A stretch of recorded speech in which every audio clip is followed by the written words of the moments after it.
دیکھ کر تجھ کو میں غم دل کے بھلا دیتا ہوں، دیکھ کر تجھ کو میں غم دل کے بھلا دیتا ہوں، رات دن تجھ کو میں جینے کی دعا دیتا ہوں۔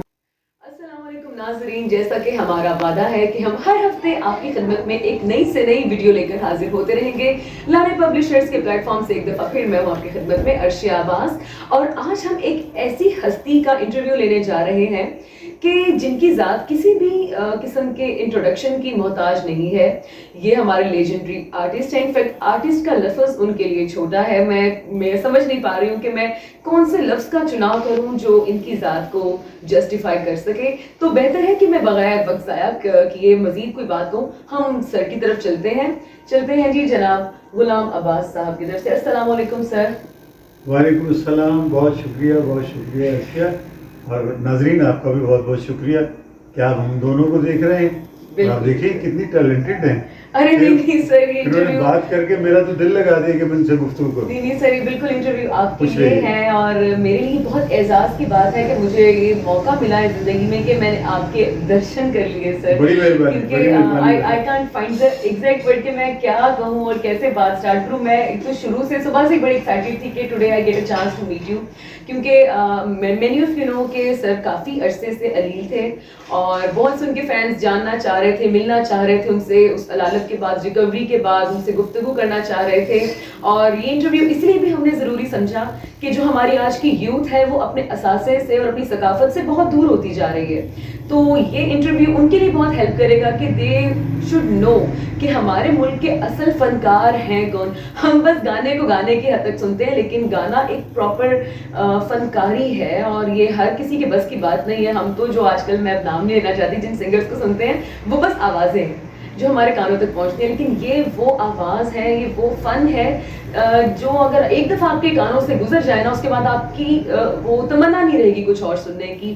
تو سر پہلے تو میں آپ سے سوال پوچھنا چاہوں گی کہ how did you start your career? آپ نے کیسے شروع کیا؟ آپ نے کیسے اس فیلڈ میں آنے کا سوچا؟ پہلا چانس آپ کو کیسے ملا اور آپ کا پہلا گانا کون سا تھا؟ میں نے شروع میں تو عرشیہ بیٹا سوچا ہی نہیں کہ میں بڑا آرٹسٹ بنوں گا، یا آج جس طرح مالک نے مجھے جہاں پہنچا دیا، میری سوچ بھی نہیں تھی۔ بچپن میں مجھے گانے کا شوق تھا، میڈم نور جہاں کے گانے میں گایا کرتا تھا۔ اچھا، اور جو بھی مشہور گانا ہوتا تھا، دیکھیں نا انسپریشن بھی مطلب میڈم نور جہاں جی، مطلب بالکل کوئی چھوٹی موٹی انسپریشن بھی نہیں۔ جی بالکل۔ اور مجھے جو فیملی کی عورتیں تھیں، میرا گانا سن کے کسی کو باپ یاد آ جاتا تھا، کسی کو بھائی مرا ہوا یاد آ جاتا تھا، اتنا درد تھا، کسی کو ماں کی جدائی تنگ کرتی تھی۔ میں یہ تو نہیں کہہ سکتا کہ کسی کو کیا یاد آ جاتا ہوگا، لیکن مجھے یہ یاد نہیں تھا کہ میرے ساتھ یہ داد تحسین جو مجھے مل رہی ہے تو مجھے آگے بڑھا دے گی، مجھے پتہ نہیں تھا۔ واہ واہ واہ۔ لیکن تھوڑی دیر کے بعد، چند مہینوں میں، جب میں نے ہوش سنبھالا تھوڑا سا، میرے شعور نے آنکھ کھولی۔ سر آپ کی عمر تب کتنی تھی؟ میں تھا تقریباً 4.5 سال کا۔ اچھا۔ تو میرے شعور نے آنکھ کھولی، تو مجھے میرے شعور نے بتایا مالک کی ایک عطا ہوتی ہے، کیونکہ ایجوکیشن جو ہوتی ہے وہ تو معلومات دیتی ہے، شعور تو دیتی ہے۔ بالکل بالکل، میرا 100% اتفاق ہے اس تو بات سے۔ اس لیے میرے رب نے مجھے سمجھایا کہ ہوش کرو بھائی، میں نے تو تمہیں آرٹسٹ بنا کے بھیجا ہے۔ تو میں نے سوچا میری آواز اتنی سریلی ہے کہ اللہ کا مجھے پیغام مل گیا نا، مجھے پتہ ہی نہیں تھا۔ پھر بھی بڑی بات ہوتی ہے کہ آپ کو اپنے فن کا پتہ چل جائے، ورنہ مطلب آپ کی اتنی زندگی پرانا خاصا ضائع ہو جاتی، ٹائم ویسٹ ہو رہا تھا کہ میں ڈاکٹر بننے کا سوچا تھا، نہیں مجھے تو سنگر بننا تھا۔ نہیں، مجھے پتہ ہی نہیں تھا، مطلب آپ مجھے شروع صرف سے آپ یہی کو شناخت ہوئی، یہ مجھے رب سارٹ آؤٹ ہو گیا آپ کے مائنڈ، یہ پیغام مجھے دیا گیا اللہ کی طرف سے مجھے ملا کہ تم سوچو کہ تم دیکھو عورتیں تم سن کے رو رہی ہیں، خوش بھی ہو رہی ہیں، یعنی کوئی اسپارک تو ہے، بات ہے ضرور۔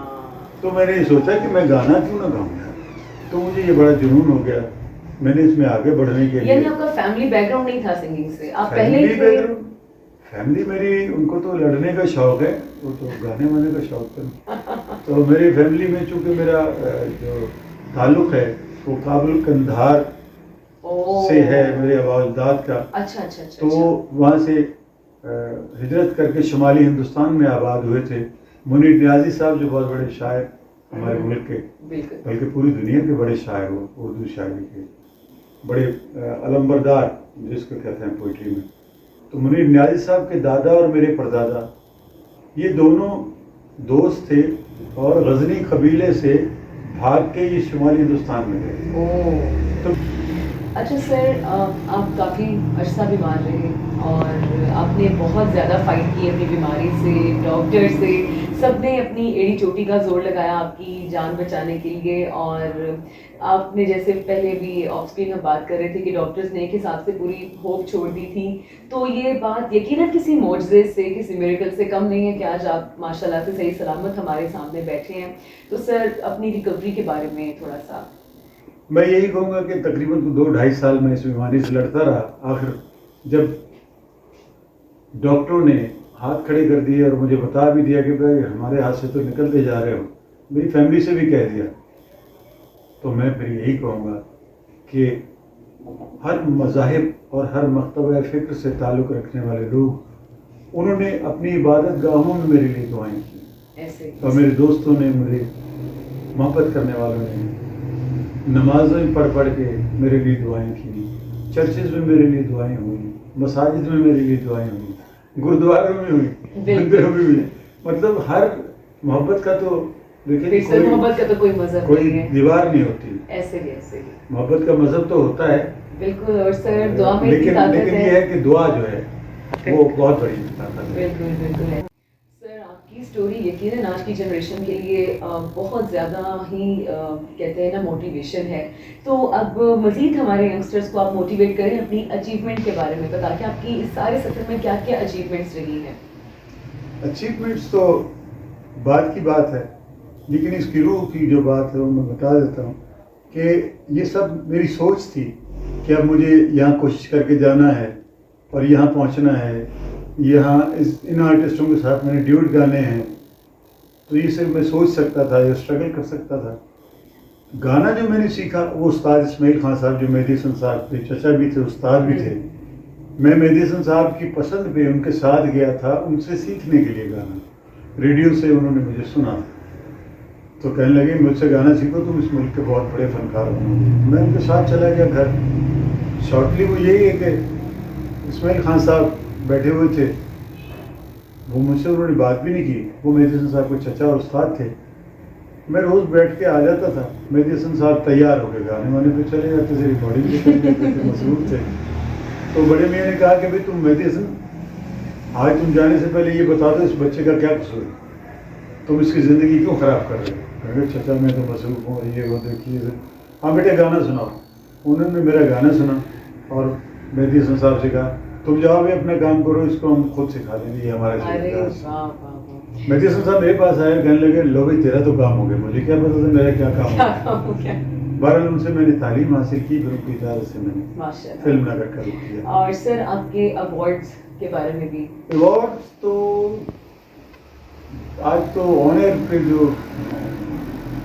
میں اکثر بتاتا رہا ہوں اور جو آن ریکارڈ ہے وہ 337 ایوارڈ میرے پاس ہیں. تمغہ امتیاز بھی میرے پاس ہے، پرائڈ آف پرفارمنس بھی میرے پاس ہے. اور 75 ایئرس پاکستان اور ریڈیو پاکستان کے جو مشترکہ یہ سال گزرے اس کا ڈائمنڈ جوبلی ایک اعزاز مجھے ملا ہے. ایک ہی سپر اسٹار ایوارڈ تھا مجھے پاکستان کا، وہ مجھے لٹرلی مجھے گوز بمپس آ رہے ہیں. اور فلم انڈسٹری کا جو سب سے بڑا اعزاز تھا وہ قومی فلم ایوارڈ تھا. وہ سب سے پہلے مجھے اور موسیقاروں میں نثار عظمی صاحب کو، فیمیل سنگر میں ملکہ ترنم نے ملا.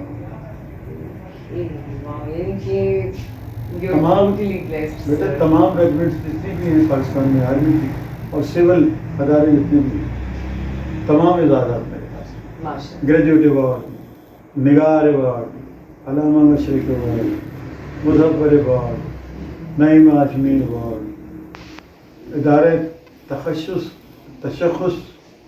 جیسے کہتے ہیں، ادارے تشخص کے 12 پاکستان کے جو نامی لوگ ہیں جن کو شخصیت مانا گیا. قائد اعظم رحمۃ اللہ علیہ کی کیپ بھی مجھے پہنائی گئی اور ان شخصیات میں میرا نام شامل کیا گیا.